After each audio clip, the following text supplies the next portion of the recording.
भागवत कथा से आपको भुक्ति भी मिलेगी और मुक्ति भी मिलेगी।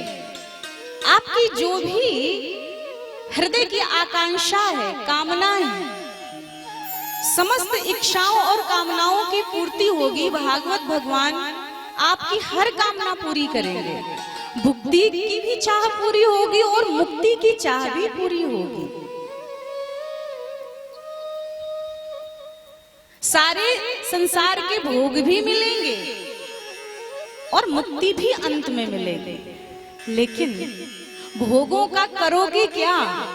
क्योंकि भागवत का आश्रय लेने के बाद भोगों की आसक्ति तो एक दिन समाप्त ही हो जाएगी। भोगों का आखिर आप क्या करेंगे? प्रारंभ में भोगों के प्रति आकर्षण हो सकता है, लेकिन अंत में तो मुक्ति की ही प्रबल इच्छा भक्त के हृदय में दृढ़ होती चली जाती है।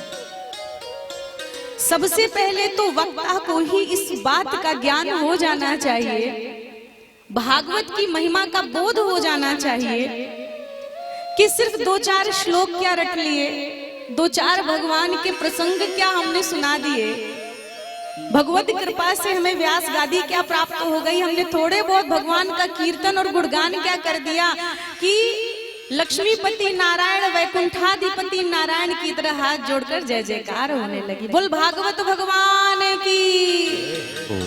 ये किसी व्यक्ति विशेष की महिमा नहीं हम कह रहे हैं, आप ब्रह्म ज्ञान न ले लेना। हम भगवान की कथा की महिमा का गुणगान कर रहे हैं कि ये भागवत की महिमा है कि जो भगवान के नाम का गुणगान करता है वो भगवान के समान वंदनीय पूजनीय हो जाता है। संसार झुकने लगता है, लोग श्रद्धा और आदर की भावना से आपको देखते हैं, आपकी वंदना करते हैं, आपकी इज्जत करते हैं, सम्मान करते हैं। ये भगवान की कथा की गरिमा है, महिमा है।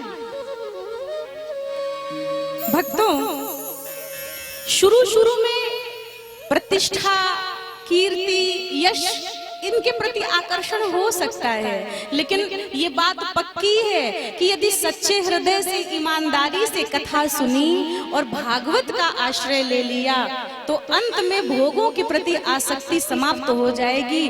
परिणाम तो एक दिन ऐसा ही होगा, परिणाम तो होना ही है कि भोगों की आसक्ति चाह मिट जाएगी, कोई आकर्षण नहीं होगा। और जब आकर्षण समाप्त हो जाएगा फिर क्या होगा? क्या भोग नहीं मिलेंगे? मिलेंगे। लेकिन जब भक्त वैष्णव को चाह ना हो फिर भी भगवत कृपा से और प्रारब्ध से भोग सुलभ हो तो वो भक्त भोगों का करेगा क्या? उस धन का, उस ऐश्वर्य का करेगा क्या? तो भगवान के द्वारा प्राप्त उस भोग को, उस लक्ष्मी को, उस धन को वो गरीबों और लोगों की सेवा में लगा देगा। उसी भोग को जब चाह मिट गई तो उसी भोग को जो आया हमारे पास उसको हमने दीन दुखियों गरीबों की सेवा में लगा दिया, गौ की सेवा में लगा दिया, दरिद्रों की सेवा में लगा दिया, परोपकार में लगा दिया, समाज का कल्याण कर दिया। भक्तों, एक समय ऐसा भी आता है कि मुक्ति की चाह भी रूखी रूखी लगती है, ऐसा लगता है कि मुक्ति भी नहीं चाहिए। अब वृंदावन के रसिक महापुरुषों से मिलेंगे, वो दिन रात युगल श्यामा श्याम के रस में, उनके चिंतन में खोए हैं, डूबे हैं। प्रेम की मस्ती, प्रेम का नशा चढ़ा है, ये प्रेम का नशा, प्रेम की मस्ती, खोए हैं, मस्त हैं। संसार से कछु लेना न देना, मगन रहना। तो एक समय ऐसा भी आता है कि कन्हैया की भक्ति की वर्षा होती है और हृदय बाग बाग हो जाता है, चारों तरफ खुशहाली हरियाली छा जाती है, मानो पक्षी कलरव करने लगे। हमारा तन मन प्राण सब इतना पवित्र हो गया कि चारों तरफ हमें वैष्णव ही दर्शन हो रहा है, हमें भगवान का ही दर्शन हो रहा है, भगवत दर्शन, चहुँ दिशाओं में भगवत दर्शन, खुशियां ही खुशियां, आनंद ही आनंद, कहीं शोक नहीं, कहीं दुख नहीं, कहीं निराशा नहीं।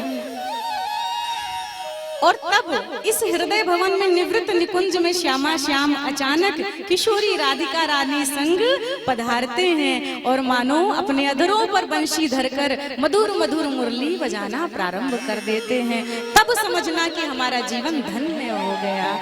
जिस दिन श्याम सुंदर हमारे हृदय में बंशी बजा देंगे उस दिन समझना कि हमारा मनुष्य बनना, धरती पर आना, हमारा जीवन सफल हो गया।